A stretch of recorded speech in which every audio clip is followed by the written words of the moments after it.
For over 3 centuries, one family ruled over Russia, a vast empire stretching from Europe to the far corners of Asia. Once deemed the most potent sovereigns across the globe, the Romanovs appeared invincible. However, as we have seen over and over again in history, no dynasty is unbeatable. What led to the swift demise of the Romanovs' rule? Was it just the hand of fate, or were there cracks in their foundation from the very beginning?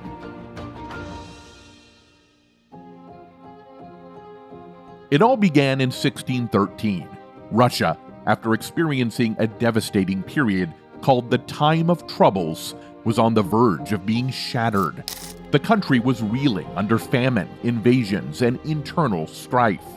Amidst the turmoil, a 16-year-old boy, Mikhail Romanov, was selected to be the next ruler. But why him? Why the Romanovs? You see, the Romanov family, though not particularly powerful at the time, had a crucial advantage. They were seen as the unifiers of Russia. Mikhail's father, Filaret, was closely linked with the Russian Orthodox Church, which made the Romanovs not only a symbol of political stability, but religious unity. Mikhail's ascension marked the start of a dynasty that would rule for more than 300 years, transforming Russia into a global power. But while the Romanovs' early rise was built on stability and unification, their downfall would be born out of division and upheaval. One of the most iconic figures to reign from the Romanov dynasty, Peter the Great, changed the face of Russian history. Born in 1672, Peter was overtaken by the vision to modernize Russia and drag it out of medieval stagnation. He built a navy, reformed the military, and opened Russia to Western influences. Under Peter's reign, Russia became a European superpower. He even moved the capital from Moscow to his new city, St. Petersburg, which was a view into the Western future of Russia. But the question is, did Peter's reforms lay the groundwork for the Romanovs' ultimate downfall? You see, while Peter's vision brought Russia into the modern world, it also created divisions. His rapid westernization alienated the traditional elites, and the peasants, who made up the vast majority of the population, continued to suffer under the weight of crushing poverty. Beneath the glittering surface of Peter's Russia, there was a lot of unrest brewing. If Peter the Great modernized Russia, Catherine the Great refined it. Catherine, who ruled from 1762 to 1796, wasn't born Russian at all. She was a German princess married into the Romanov family. However, no one could dictate the limits of her ambitions.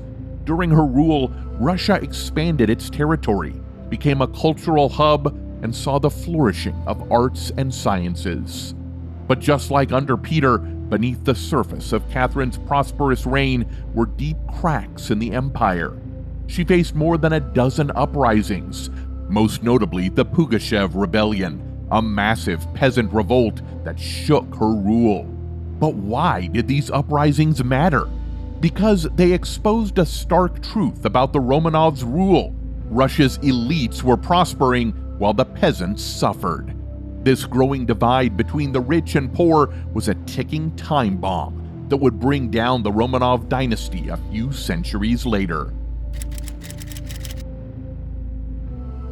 Fast forward to the late 19th and early 20th centuries. The Romanovs had ruled Russia for over 300 years, but the world was changing, and the Romanovs struggled to keep up. At the heart of their decline was Nicholas II, the last Tsar of Russia. Nicholas II inherited a crumbling empire. While Europe industrialized and embraced constitutional monarchies, Russia remained deeply autocratic and backward. The gap between the ruling elite and the suffering masses had only grown wider. Nicholas was well-meaning but weak and indecisive, qualities that would prove fatal in the face of mounting challenges. What challenges, you ask? There were many. The Russo-Japanese War of 1904 to 1905 was a humiliating defeat for Russia, shaking confidence in the Romanovs. Then came the Revolution of 1905, where discontent boiled over into strikes, protests, and even violence. Though Nicholas made concessions, like establishing the Duma, a legislative assembly, these reforms were too little too late. The seeds of revolution were planted, and they would come to full bloom a decade later. When World War I broke out in 1914, Russia, like the other great powers, entered the fray. But for the Romanovs, the war was a disaster from the word go. The Russian military was ill-prepared for a modern war. Soldiers lacked equipment and casualties mounted. Meanwhile, back home, the economy was collapsing. Food shortages swept the cities, and public morale hit rock bottom. And to make matters worse, Nicholas made the catastrophic decision to take personal command of the army. This left the government in the hands of his wife, Alexandra, and her controversial advisor, Rasputin. Now, who was Rasputin, and why did he matter so much? He was a self-proclaimed mystic and healer, and he had a strange hold over Alexandra due to his ability to treat their son, Alexei, who suffered from hemophilia, a rare blood disorder. His influence over royal decisions, combined with Alexandra's growing unpopularity, deepened public distrust in the Romanovs. To many, Rasputin became a symbol of the corruption and decay at the heart of the Russian monarchy. But even Rasputin's death couldn't save the Romanovs from what was coming next. By 1917, Russia had reached a breaking point. The war was going badly, food shortages were rampant, and public outrage was at its peak.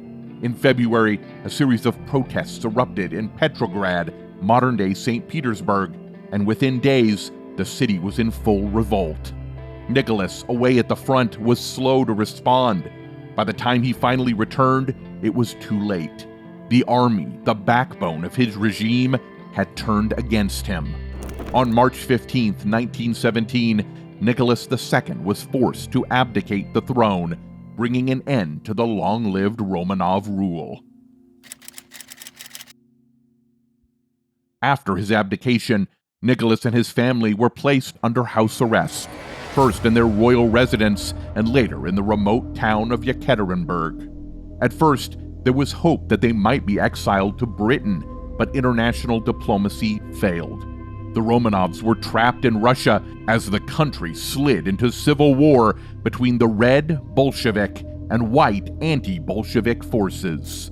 On the night of July 16th and 17th, 1918, the Romanovs' fate was sealed. In the basement of the Apatiev house, Nicholas, Alexandra, and their 5 children were executed by Bolshevik forces. But why did the Bolsheviks order the execution? This was not just revenge. The Bolsheviks wanted to ensure that there would be no royal figurehead for the white forces to rally behind. With the Romanovs gone, the old order was well and truly dead. The Romanovs were a dynasty that shaped the course of Russian history for centuries. But their fall was a stark reminder that no empire, no matter how powerful, is immune to change, and that power without empathy and rule without reform is a recipe for collapse.